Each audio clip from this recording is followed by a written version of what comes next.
You're standing in a private hangar. Before you, a $65 million Gulfstream G650 jet hums like a beast ready to fly. A man steps out, polished shoes, diamond-studded watch, eyes hidden behind luxury shades. You know the name Cristiano Ronaldo, but what you don't know is the empire behind that name, the 5 Ballon d'Ors. They were just a starting point. The real story is the one no one tells, the one built not just on goals, but on grit, branding, and billion-dollar vision. Ronaldo isn't just a footballer, he's a brand, a businessman, a father. But how did he get here? From the crumbling backstreets of Madeira to mansions in Madrid, private islands, and a global empire worth over $500 million.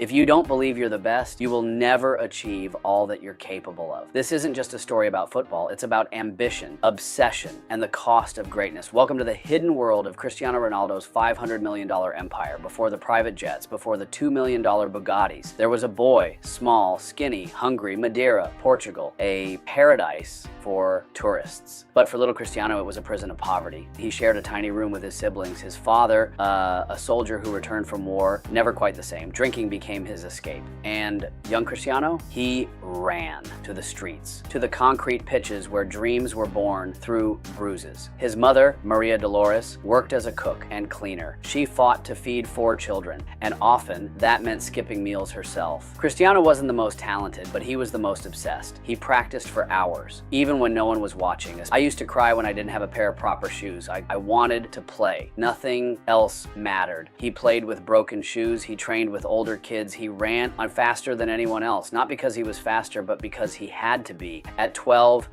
he left his family behind and moved to Lisbon alone to chase a dream no one else could see. Imagine that. A boy, a suitcase, a silent promise to himself. I will make it or I will die trying. And that was only the beginning. In Lisbon, the boy from Madeira faced mockery. His accent, his clothes, his rawness. Kids laughed, coaches doubted, but Ronaldo trained harder, longer, more obsessed than anyone else. Then came the moment. A friendly match, Sporting CP versus Manchester United. On the sidelines, Sir Alex Ferguson, watching, calculating. Ronaldo stepped onto the pitch like it was war, dribbled past defenders like they were cones, created chaos with every touch. By the end of 90 minutes, the United players begged their manager, "You have to sign him." Ferguson didn't wait. He saw not just talent, he saw destiny. At just 18, Ronaldo joined Manchester United, left Portugal as a boy, arrived in England as a storm. But that spark, it was just the fire starter. The real battle was just beginning. Premier League isn't kind to dreamers.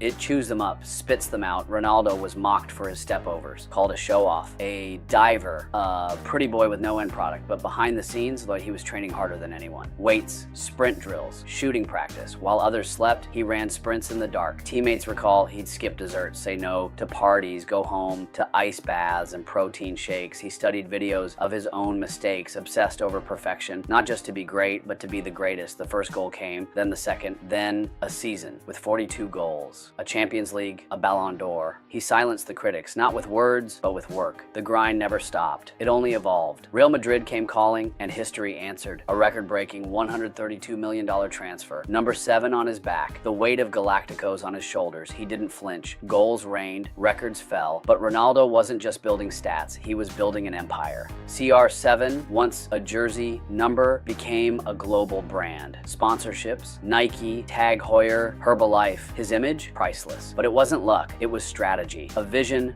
bigger than football. Today, Ronaldo's life is a symphony of wealth. A $9 million villa in Marbella. A $12 million penthouse in Trump Tower. Supercars worth over $30 million.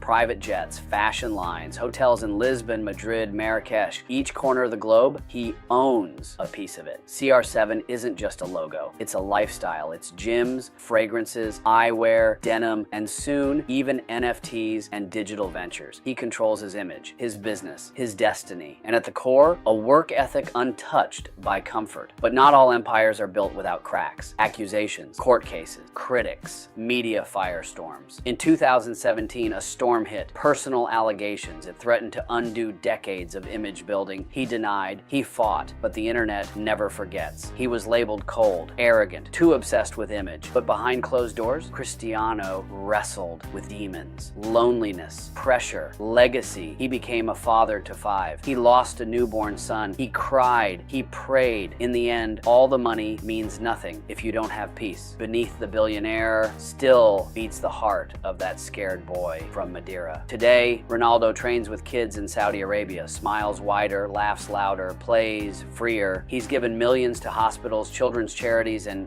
disaster relief. Refused to tattoo his body, to keep donating blood. For all the gold, he values giving the most. When he retires, he won't just be remembered for goals. He'll be remembered for greatness earned, not gifted. For waking up at 5 a.m., for saying no to comfort, for always choosing more. So what's the real secret of Ronaldo's empire? It's not the cars, not the jets, not the shoes. It's the mindset. Unshakable, unstoppable, unmatched. And if you've made it this far, maybe there's a Ronaldo inside you too. This is the story of a boy who became a billionaire, not by chasing money, but by chasing mastery. What are you chasing?